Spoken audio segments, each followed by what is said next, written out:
പ്രായപൂർത്തിയാവാത്ത കുട്ടികളുടെ ഭാവി സുരക്ഷിതമാക്കുന്നതിനു വേണ്ടി ആരംഭിച്ച പെൻഷൻ പദ്ധതിയാണ് NPS വാത്സല്യ. പ്രായപൂർത്തിയാവാത്ത കുട്ടികൾക്ക് ചെറുപ്രായത്തിൽ തന്നെ സാമ്പത്തിക പാഠങ്ങൾ നൽകുന്ന പദ്ധതിയാണിത്. പ്രായപൂർത്തിയാകാത്തവർക്ക് സ്വന്തമായി നിക്ഷേപ അക്കൗണ്ട് ആരംഭിക്കാൻ സാധിക്കാത്തതിനാൽ കുട്ടിയുടെ രക്ഷിതാക്കൾക്ക് തുറക്കാൻ സാധിക്കും. പ്രായപൂർത്തിയാവുന്നതിന് മുന്നേ ആരംഭിക്കുന്ന ഈ പദ്ധതി 18 വയസ്സിനു ശേഷവും തുടരാൻ സാധിക്കുന്നതുമാണ്. വ്യക്തികളുടെ വിരമിക്കൽ ആവശ്യങ്ങൾ നിറവേറ്റുന്നതിനായി പെൻഷൻ രൂപത്തിൽ വരുമാനം നൽകുന്ന കേന്ദ്ര സർക്കാർ പദ്ധതിയാണ് NPS. അതിന്റെ മറ്റൊരു രൂപമാണ് NPS വാത്സല്യ പദ്ധതി. കുട്ടികൾക്കായാണ് NPS വാത്സല്യ എന്ന പദ്ധതി അവതരിപ്പിച്ചിട്ടുള്ളത്. പ്രായപൂർത്തിയാകാത്ത കുട്ടിയുടെ ജനന സർട്ടിഫിക്കറ്റ്, പാസ്പോർട്ട്, പാൻ കാർഡ് എന്നിവയൊക്കെ ഇതിലേക്ക് ആവശ്യമായ രേഖകളാണ്. NPS വാത്സല്യ അക്കൗണ്ട് പ്രായപൂർത്തിയാകാത്ത കുട്ടിയുടെ പേരിൽ അവരുടെ രക്ഷിതാവാണ് തുറക്കുന്നത്. അക്കൗണ്ട് ആരംഭിച്ചാൽ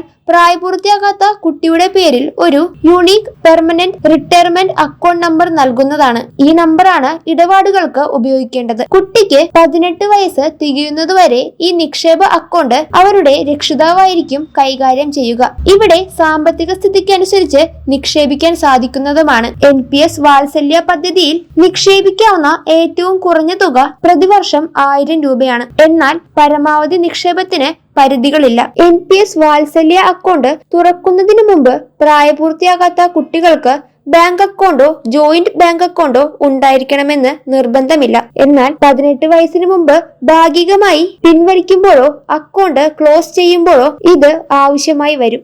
NPS വാത്സല്യ അക്കൗണ്ടുള്ള കുട്ടികൾക്ക് 18 വയസ്സിന് ശേഷം തുടരാൻ സാധിക്കുന്നതുമാണ്. അങ്ങനെയാണെങ്കിൽ പ്രായപൂർത്തിയാകുന്നതിന് മുമ്പ് 3 മാസത്തിനുള്ളിൽ വരിക്കാരന്റെ പുതിയ KYC നടപ്പിലാക്കണം. കേന്ദ്ര സർക്കാരിന്റെ പിന്തുണ ഉള്ളതിനാൽ ഇത് സുരക്ഷിതമായ ഒരു പദ്ധതിയാണ്. കൂടാതെ ആദായ നികുതി ഇളവും ലഭിക്കുന്നതാണ്. കുട്ടികൾക്ക് ജീവിതകാലം മുഴുവൻ സാമ്പത്തിക സുരക്ഷ ഉറപ്പാക്കാൻ ഏറ്റവും അനുയോജ്യമായ പദ്ധതി തന്നെയാണിത്. പ്രായപൂർത്തിയാകാത്ത കുട്ടികൾക്ക് ചെറുപ്രായത്തിൽ തന്നെ സമ്പാദ്യശീലം കൂട്ടുവാൻ ഈ പദ്ധതി സഹായിക്കുന്നതുമാണ്. ഈ പദ്ധതിയെക്കുറിച്ചുള്ള കൂടുതലും കൃത്യവുമായ വിശദാംശങ്ങൾ മനസ്സിലാക്കിയതിനു ശേഷം പദ്ധതിയുടെ ഭാഗമാകുക. അടുത്തുള്ള ബാങ്ക് സന്ദർശിച്ചു കഴിഞ്ഞാൽ ഈ പദ്ധതിയെക്കുറിച്ചുള്ള വിശദമായ വിവരങ്ങൾ മനസ്സിലാക്കാൻ സാധിക്കുന്നതാണ്. പദ്ധതിയെക്കുറിച്ചുള്ള വിശദമായ വിവരങ്ങൾ കൃത്യമായി തന്നെ മനസ്സിലാക്കേണ്ടതുമാണ്.